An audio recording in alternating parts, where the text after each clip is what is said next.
Irmãos, eu quero saudar a igreja. Somos a Igreja de Cristo, com a bênção do apóstolo Paulo, dirigida à igreja em Éfeso.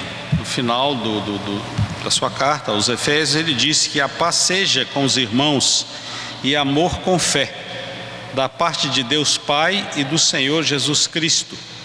A graça seja com todos os que amam sinceramente ao nosso Senhor Jesus Cristo.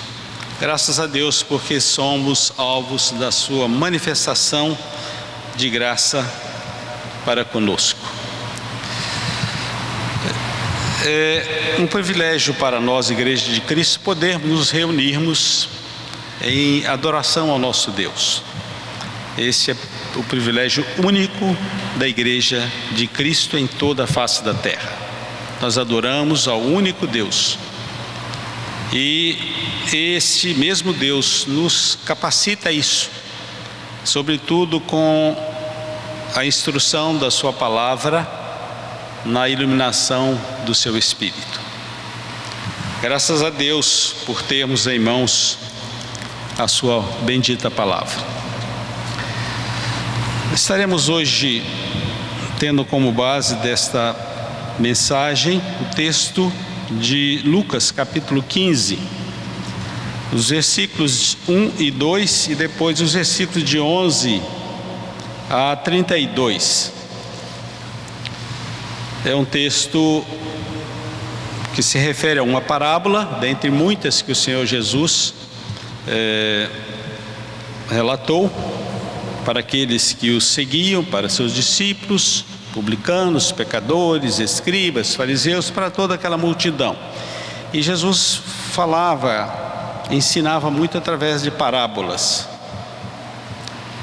E esta é a parábola, uma das mais conhecidas, que fala acerca de três personagens, um pai e dois filhos. Um pródigo, gastador, esbanjador, e um filho, o mais velho, aquele que estava sempre a serviço do pai. Ele tinha seu pai como um seu senhor, mais do que um pai dentro da concepção normal de relacionamentos. Mas essa parábola, juntamente com outras duas anteriores, que é a parábola da ovelha perdida e da dracma perdida, e esta em foco agora é a chamada parábola do filho pródigo, Jesus as proferiu diante de uma circunstância específica, num contexto, onde ele é relatado nos versículos 1 e 2 de Lucas 15, onde nós vemos que aproximavam-se de Jesus todos os publicanos e pecadores para ouvi-lo. Essa era a multidão, era a plateia constante de Jesus. É interessante isso. Aqui está a beleza, do grande ministério do Senhor Jesus. Ele falava principalmente para pecadores, que queria ouvi-lo. E na sequência o texto nos diz que e murmuravam junto com esses publicanos e pecadores os fariseus e os escribas, dizendo: este recebe pecadores e come com eles. Aqui os escribas e os fariseus representavam a igreja judaica, aqueles que guardavam a lei e que eram a referência de comportamento e juízes, e julgavam as pessoas. E eles se achavam no direito, inclusive, de repreender, ou de murmurar, pelo menos murmurar contra as atitudes do Senhor Jesus. Eles estranhavam muito o fato do Senhor Jesus receber e estar com pecadores, inclusive se juntando a eles, comendo com eles. Os publicanos eram pessoas tremendamente rejeitadas pela sociedade, porque eram os judeus que cobravam os impostos para o Império Romano, que subjugava o povo judeu. Portanto, eram pessoas que, além de terem atitudes desonestas no exercício da sua função, Mas foi para essas pessoas que Jesus com frequência, essas pessoas que Jesus com frequência ensinava. Mas aqui especificamente, e há quem chama essas três parábolas de a tríade do reino de Deus, do reino dos céus, porque elas falam sobre isto, né? A dracma, alguém que perde enquanto não encontra, não sossega, e quando a acha, grande alegria, né? É estabelecida ali em seu coração. E a do pastor, que a ovelha se perde, vai em busca até encontrá-la, e isso o alegra também. E a parábola do filho pródigo também nós vamos ver ali a manifestação de alegria, de regozijo, de júbilo, de festa, porque um filho retorna à casa do pai. Isso mostra o que é o reino de Deus, é lugar de alegria, de reencontro, de salvação, de restauração. É um lugar onde estamos com Deus, o reino de Deus. E de uma maneira, a maneira que Cristo usou para repreender, inclusive,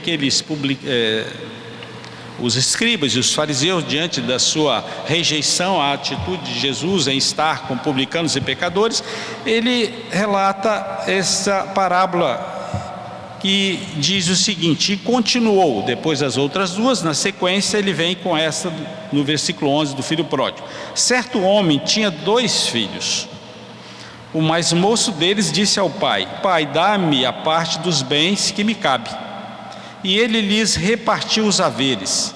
Passados não muitos dias, o filho mais moço, ajuntando tudo o que era seu, partiu para uma terra distante e lá dissipou todos os seus bens, vivendo dissolutamente. Depois de ter consumido tudo, sobreveio àquele país uma grande fome, e ele começou a passar necessidade. Então ele foi e se agregou a um dos cidadãos daquela terra, e este o mandou para os seus campos a guardar porcos. Ali desejava ele fartar-se das alfarrobas que os porcos comiam, mas ninguém lhe dava nada. Então, caindo em si, disse: quantos trabalhadores de meu pai têm pão com fartura, e eu aqui morro de fome. Levantar-me-ei e irei ter com meu pai, e lhe direi: pai, pequei contra o céu e diante de ti. Já não sou digno de ser chamado teu filho. Trata-me como um dos teus trabalhadores. E levantando-se, foi para seu pai.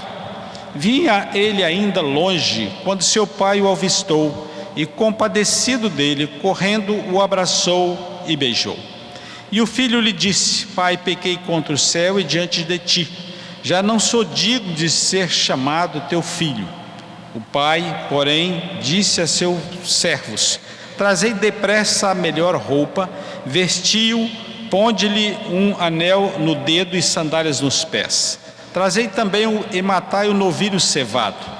Comamos e regozijemo-nos, porque esse meu filho estava morto e reviveu, estava perdido e foi achado. E começaram a regozijar-se. Ora, o filho mais velho estivera no campo, e quando voltava, ao aproximar-se da casa, ouviu a música e as danças. Chamou um dos criados e perguntou-lhe que era aquilo, e ele informou: veio teu irmão e teu pai mandou matar um novilho cevado, porque o recuperou com saúde. Ele se indignou e não queria entrar. Saindo, porém, o pai procurava conciliá-lo. Mas ele respondeu a seu pai: há tantos anos que te sirvo sem jamais transgredir uma ordem tua, e nunca me deste um cabrito sequer para alegrar-me com os meus amigos. Vindo, porém, esse teu filho, que desperdiçou os seus bens com meretrizes, tu mandaste matar para ele um novilho cevado. Então lhe respondeu o pai: meu filho, tu sempre estás comigo, tudo o que é meu é teu. Entretanto, era preciso que nos regozijássemos e nos alegrássemos, porque esse teu irmão estava morto e reviveu, estava perdido e foi achado. Aqui nós temos retratado nessa parábola uma família, um lar. Até então, antes da atitude do filho mais moço, tudo em ordem, Temos um pai, 2 filhos, e existia, obviamente, que bens foram adquiridos por aquela família, pelo trabalho, e era comum, como ainda hoje, a questão da herança. Essa só era repartida após a morte do pai, que era normal. Em situação muito especial, muito específica, poderia se fazer isso antes da morte do pai. Mas, obviamente, que dentro de uma iniciativa do próprio pai. Aí quem tinha o domínio, o gerenciamento sobre todos os bens, era assegurado aos filhos. No caso da cultura da época, o filho mais novo ficava com 1/3 e o mais velho com 2/3 da herança. Ele tinha porção dobrada. Isso era o normal. Mas a parábola, Jesus já inicia bem direto. Diz que o filho mais novo, num dado momento, ele não decidiu sair de casa. Ele não queria mais viver no seio da família. Não queria mais estar sob o domínio, a autoridade do pai. Desejava ele viver a sua própria vida. Eu agora vou dar curso à minha vida. Não quero mais estar no contexto familiar. E pediu ao pai que lhe desse a parte que lhe cabia por herança. É interessante que o pai não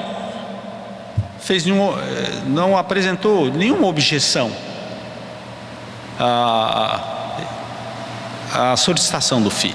Ele atendeu ao filho. Passado algum tempo, o filho então reúne tudo o que possuía e sai para uma terra longínqua, uma terra distante, provavelmente uma terra desconhecida. E obviamente que ele saiu com uma riqueza, com recursos financeiros consideráveis, porque o texto nos diz que o pai era muito rico. E ele passou a viver dissolutamente, de forma desordenada, usando o seu dinheiro também de forma desordenada, desfrutando de todos os bens que o mundo poderia lhe proporcionar. O seu grande interesse, anseio, era satisfazer os desejos da carne e do mundo. Certo é que o mundo tem muito a oferecer, e nós sabemos disso. Se não participamos dos prazeres do mundo, mas temos conhecimento deles, porque eles estão prontos ao conhecimento de todos, sobretudo pela mídia, onde nos é apresentado um cenário maravilhoso, né? Num primeiro olhar, ele atende todos os nossos anseios. Tudo é muito belo, muito bonito, muito colorido, muito prazeroso, segundo o relato da mídia. E certamente que aquele jovem deve ter tido conhecimento disto, ou com amizades, com relatos diversos, e ele quis desfrutar de tudo aquilo.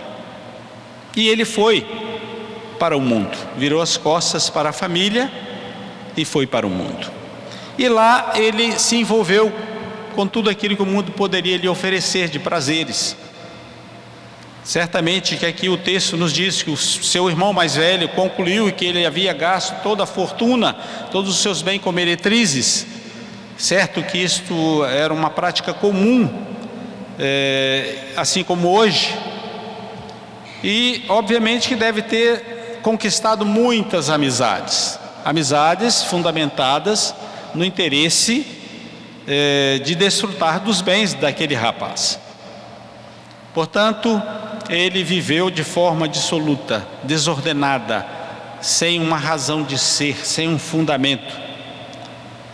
E quando ele percebeu, ele não tinha mais nenhum recurso financeiro. Todos os seus bens haviam sido gastos com os prazeres que lhe foram oferecidos pelo mundo e atendendo aos desejos da sua carne. Mas não ficou apenas nisso. A parábola nos mostra que veio uma grande fome sobre aquela região, sobre aquela terra. E ele começou a passar necessidade. Certamente que todos os amigos que o rodeavam estavam com ele, já não estavam mais. As roupas, certamente que boas, caras, as melhores, já estavam se transformando em trapos, porque ele não tinha mais recurso, não tinha mais dinheiro, não existia alimento disponível. Se a fome atingiu a região, todos estavam passando necessidade. Aqueles que tinham algum recurso ainda conseguiam adquirir algum alimento, mas ele não tinha recurso nenhum. E naquele momento de tremenda necessidade, creio eu que a fome é a última a bater na porta, né? Onde você já não tem mais, está em jogo a sua própria vida, sobrevivência. Ele procurou resolver essa questão e foi a um cidadão daquela região para que ele pudesse arranjar um serviço, um trabalho para ele. E certamente que daquele trabalho ele obteria algum recurso para, no mínimo, atender a sua necessidade básica momentânea, que era a alimentação. Bom, um judeu numa terra estranha, numa época de fome, de escassez de alimento, vai trabalhar para um certamente que não judeu, e ele o mandou a apacentar, a cuidar dos porcos. Os porcos, o porco, ele é um animal considerado imundo, inclusive para os judeus ainda hoje, e muito mais na época. A função, o trabalho mais degradante, humilhante, desprezível para um judeu era exatamente cuidar de porcos. Algo que atentava contra a sua crença, a sua religião, o tornava impuro. E ele não teve outra atitude, outra alternativa. Ele aceitou a função e foi apacentar os porcos. Os porcos, eles eram alimentados por alfarrobas, ou vagem da alfarrobeira. É um alimento que, em última instância, até é consumido pelo ser humano, quando nada mais existe. Mas no primeiro momento é dado para animais, e ali era usado para alimentar os porcos. E o texto nos diz que ele desejava comer do alimento dado aos porcos, que eram as alfarrobas, e nem isso sequer lhe era dado. Ninguém lhe dava nada. Ou seja, o quadro, a situação dele era a pior possível. Sequer podia ele se alimentar dos alimentos ou do alimento dos porcos, um animal imundo, impuro para ele. Não tinha situação mais humilhante. A sua vida não poderia piorar ainda mais. Esse foi o quadro que Jesus colocou para retratar, para mostrar a situação daquele que sai da casa do Pai e vai para o mundo. A palavra de Deus nos diz que é muito mais difícil aquele que está junto ao rebanho, quando sai, retornar, do que aquele que não está no rebanho vir para o rebanho. É uma situação conflitante, é uma situação onde requer da pessoa, sobretudo, um reconhecimento de culpa, humilhação, tem que se humilhar e se sujeitar às condições, no caso aqui, impostas por aquele que vai recebê-lo de novo. Ele conhecia, pelo relato bíblico, a situação, as circunstâncias em que viviam todos da casa do Pai. Ele sabia que lá os trabalhadores tinham pão para se alimentar. Ele sabia que todos ali recebiam um bom trato. E ele chegou à seguinte conclusão: mas mostra que ele não conhecia muito bem o seu pai. Vivia na casa do pai, mas não conhecia em profundidade o seu pai, porque ele estabeleceu condicionais que ele apresentaria para o pai para ser recebido novamente em sua casa. E ele coloca da seguinte forma esta condicional: depois de ter consumido tudo, né, então ele foi e agregou uns cidadãos, ali buscou alimentar a si próprio. E no versículo 17 a parábola nos diz que então este jovem, caindo em si, disse. Aqui vem o relato daquilo que ele arquitetou, planejou: quantos trabalhadores de meu pai têm pão com fartura e eu aqui morro de fome? Levantar-me-ei e irei ter com meu pai e lhe direi: Pai, pequei contra o céu e diante de ti, já não sou digno de ser chamado teu filho, trata-me como um dos teus trabalhadores. Esta era a condição que ele iria apresentar para o seu pai. O arrependimento foi tão grande, o reconhecimento de culpa, que ele não se sentia mais no direito de retornar à casa do pai e ser tratado como um filho, mas sim na condição de servo. E ele tomou a iniciativa, a decisão e retornou à sua casa. Isso mostra perfeitamente, claramente, que ele não conhecia a dimensão do amor do pai para com ele. Ele era um filho, independente das circunstâncias. E o pai era um pai, independente das circunstâncias. Certamente que não haveria para o pai, neste contexto, condicional alguma para receber o filho. E ele, levantando-se, foi ao encontro do seu pai. E é interessante observarmos aqui que o centro dessa parábola não é o filho mais novo nem o filho mais velho, mas sim o pai. Aquele que não fez objeção quando o filho, por iniciativa própria, solicitou os seus bens e saiu para o mundo. Aquele que, enquanto o filho esteve fora, esteve sempre pronto a recebê-lo no momento do seu retorno à sua casa. O texto nos mostra que o pai o avistou à distância. Ele vinha de longe. E provavelmente nós podemos também concluir que só um pai para conhecer o filho em duas situações extremas: de normalidade, saudável, bem vestido como era, bem tratado. Esse era o filho quando saiu, e o filho, mesmo o filho quando retorna, certamente fragilizado em sua saúde, porque não se alimentava mais direito, com as roupas em trapos, mal cheiroso, provavelmente sujo, né? Estava convivendo com porcos, mas à distância o pai o avistou e o reconheceu. E o pai não ficou parado esperando a hora que ele chegar, eu vou repreendê-lo, vou botar o dedo no seu nariz, vou mostrar para ele o quanto ele errou, o quanto ele falhou, e depois de dar uma bela repreensão a ele, agora sim você pode vir. Não foi isso.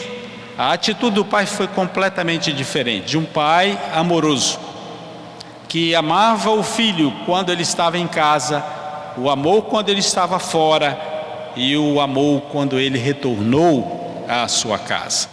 O amor do pai, ele era incondicional. Incondicional. Observem que é exatamente dessa maneira que Deus nos trata. E Jesus, na parábola, quando ele falava para publicanos e pecadores, e se tivesse os representantes da lei, todos seriam tratados da mesma forma, porque Jesus mostrava o grande amor de Deus para com o perdido pecador, para com o pecador arrependido. Ele é incondicional. A única coisa que Deus requer é um coração contrito, compungido, repleto de arrependimento e de busca da maravilhosa graça de Deus em Cristo Jesus. E neste quadro, diante dessa situação, a atitude do pai não foi ficar parado esperando o filho chegar a ele, mas ele foi ao encontro do filho. E o texto nos diz que ele foi apressado, correndo ao encontro do filho. E essa era uma atitude inconveniente para um pai. Não é como hoje, né? Nós fazemos, o filho vem longe, corre, abraça. Não era assim.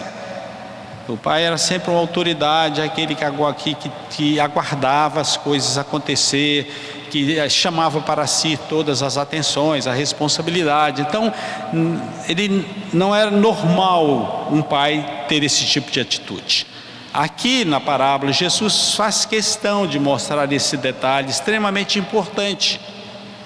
O filho se arrependeu, tomou a iniciativa de vir, pronto para se prostrar diante do seu pai, arrependido, em busca de perdão, e o pai vai a ele.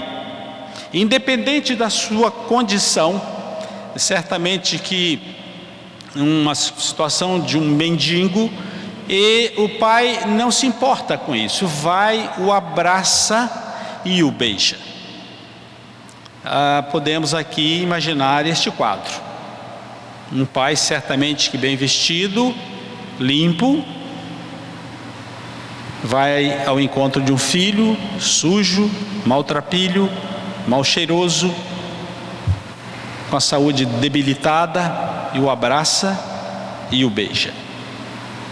E quando o filho começa a apresentar a ele a sua condicional para o seu retorno, para ser recebido no seio da família, o pai não permite que ele termine, e trata-me como um dos seus trabalhadores. Ele faz apenas o relato inicial, e o filho lhe diz: pai, pequei contra o céu e diante de ti, já não sou digno de ser chamado teu filho. Aí o pai o interrompe e dá ordem aos seus servos: vai, prepara-lhe dê a ele a melhor roupa, coloque sandália nos seus pés e coloque o anel em seu dedo. Aqui nós vemos que esses três objetos são objetos de restauração, de restituição àquele jovem, restituir àquele jovem a sua condição inicial, de filho e não de servo. De um filho que retorna à casa do pai e que recebe o perdão do pai, e que é envolvido pelo amor do pai, porque o anel representava que a ele era dado de novo o poder de filho, que tinha a autoridade de mando, o poder de mando. A roupa simbolizava a sua dignidade, ele de novo era digno de receber o status de filho. E a sandália mostrava a ele que ele era um ser livre, o que não era comum com os servos, porque não eram livres, estavam subjugados à ordem, à determinação, ao senhorio, ali no caso do pai.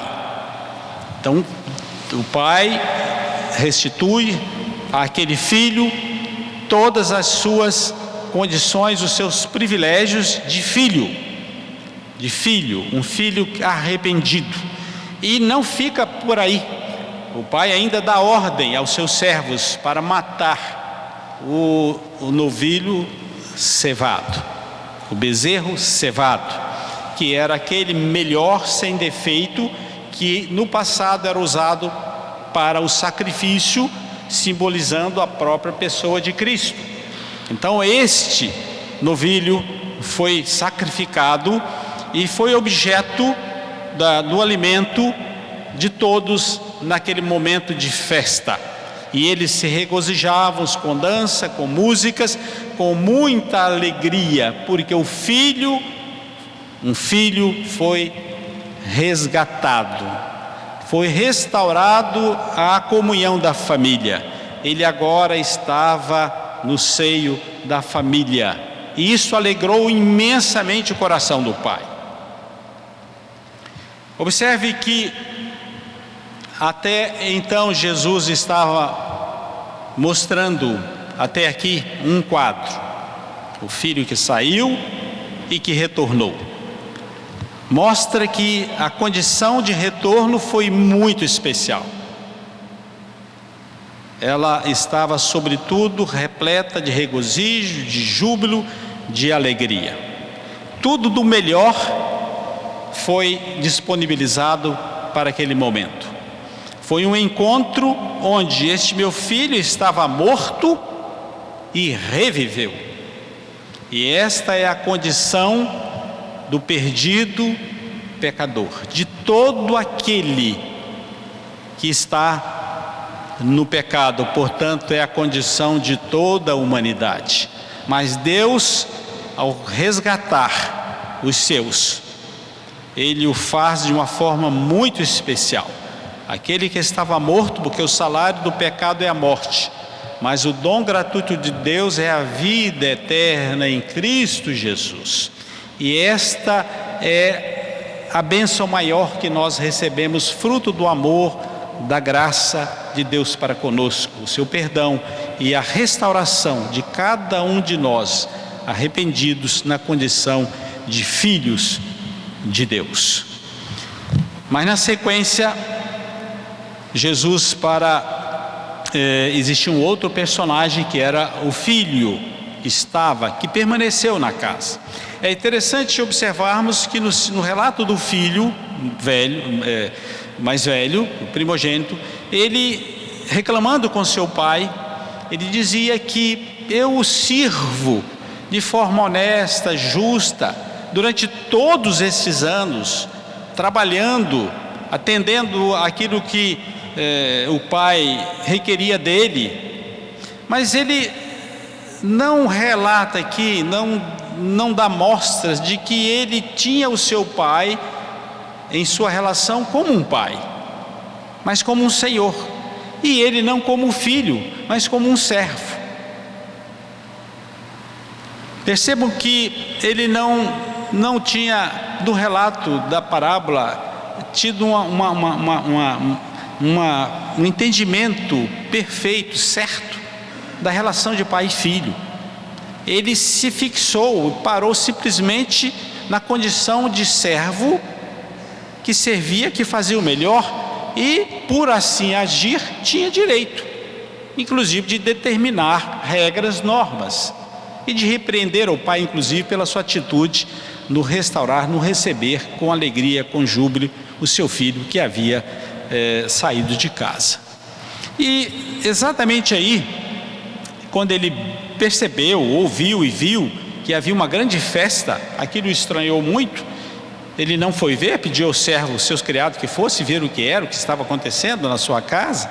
Quando relataram a ele o que estava acontecendo, ele simplesmente rejeitou: não vou fazer parte desta festa, porque esta é uma festa injusta. Por que tudo isso para o meu irmão que gastou tudo absolutamente? E eu aqui fiquei e nunca sequer pude usar um cabrito para me regozijar e me alegrar com meus amigos. Olha bem a situação colocada pelo filho mais velho. Por que ele nunca fez isso? Certamente porque ele nunca percebeu que ele era um filho e que estava também envolvido pelo amor do pai. O seu trabalho deveria ser um trabalho que o alegrasse, que trouxesse a ele contentamento, porque estava servindo sim a todos, mas numa condição muito especial de herdeiro de tudo aquilo, de dono de tudo aquilo, juntamente com o pai e o filho mais novo. Mas ele, nesse momento, ele sequer participa da festa e repreendeu. Mas de novo a figura do pai amoroso, compreensivo, buscando reconciliação, mostra para o filho: meu filho, tu sempre estás comigo, tudo que é meu é teu. Entretanto, era preciso que nos regozijássemos e nos alegrássemos, porque esse teu irmão estava morto e reviveu, estava perdido e foi achado. Ele não diz que era preciso que ele, pai, se regozijasse, mas que nós todos da casa, nos regozijássemos com o regresso do filho, porque a festa, a alegria, quando o pecador se arrepende, é de todos. Deus se alegra, todos nós nos alegramos. Essa é a condição estabelecida por Deus. O resgatar, o restaurar é motivo de festa, é motivo de alegria, de regozijo, de júbilo, de gratidão a Deus. E esta foi a mensagem que o Senhor Jesus passou para aqueles que o ouviam. E aqui o Filho, a atitude dele retrata a atitude dos escribas e dos fariseus, que entendiam que só eles podiam participar do reino dos céus. Todos os demais estavam excluídos. Por quê? Por causa do legalismo. Eles se consideravam pessoas fiéis, sinceras, honestas, que observavam a lei. Portanto, essa era a razão do direito que eles julgavam ter e de exclusividade deles. Mas Jesus mostrou claramente que ele veio para salvar o perdido pecador, seja ele quem for, se estiver na condição de reconhecimento de culpa e de arrependimento. Jesus, a sua graça, o seu amor é extensivo a todo aquele que atende ao seu chamado. E todo o pecador, se considerarmos, se visualizarmos a perfeição de Deus e a nossa situação de pecadores, se considerarmos que Jesus é o caminho, é a verdade, é a vida, e nós somos mortos, percebam a distância, mas esse encurtamento e essa aproximação só é possível de nós com Deus, pela iniciativa do próprio Deus, que está pronto a nos perdoar, está pronto a nos abraçar, independente da nossa condição, está pronto a nos receber. E neste momento, de reconhecimento de culpa e de salvação, a festa acontece. Não existe momento mais significativo para o ser humano quando este é recebido pelo Pai, pelo Senhor nosso Deus. Esta é a mensagem desta parábola, uma mensagem de conforto, uma mensagem clara do reino de Deus, que não é comida e nem bebida, segundo Paulo em Romanos 14:17, mas ele é justiça, ele é paz e ele é alegria. O Pai foi justo em receber. O Pai trabalhou para que a paz reinasse no seio da família e não se esqueceu daquilo que todos nós desejamos, que era muita alegria, e a alegria foi implantada ali. Então, este é o nosso Deus, e essa é a atitude do Senhor Jesus em nos receber como mortos, vivificados pelo seu sangue. Que Deus nos abençoe e que possamos ter essa mensagem em consideração sempre em nossas vidas, e certamente que entendermos e não resistirmos, não rejeitarmos aqueles que porventura saiam do aprisco do bom pastor e vão para o mundo, que estejamos prontos a recebê-los, a nos alegrarmos com ele, a nos regozijarmos com ele, a abraçá-lo, porque ele retornou à condição inicial de membro da família de Deus. Que Deus nos abençoe. Amém. Irmãos, vamos orar para encerrarmos esse trabalho.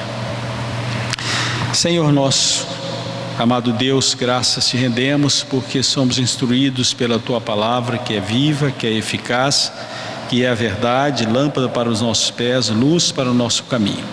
É a palavra que nos alimenta a fé. Graças te rendemos porque podemos perceber no texto lido a tua manifestação de amor, de misericórdia, de graça para conosco. O Senhor nos recebe sempre com muita alegria. O Senhor nos restaura todo pecador que a ti chega à condição de filho restaurado. Agora numa condição de desfrutar das maravilhas do teu reino. Ó Deus, graças te damos porque somos do Senhor, por esse privilégio de te adorarmos como agora o fazemos. Que o Senhor continue nos abençoando e capacitando-nos a estarmos sempre diante de ti, em louvor, em adoração e serviço com alegria. Despeça-nos em paz para os nossos lares. Estenda as suas bênçãos permanentemente sobre todos. Dê-nos sempre o teu perdão e o fortalecimento de fé. Em nome do Senhor Jesus. Amém.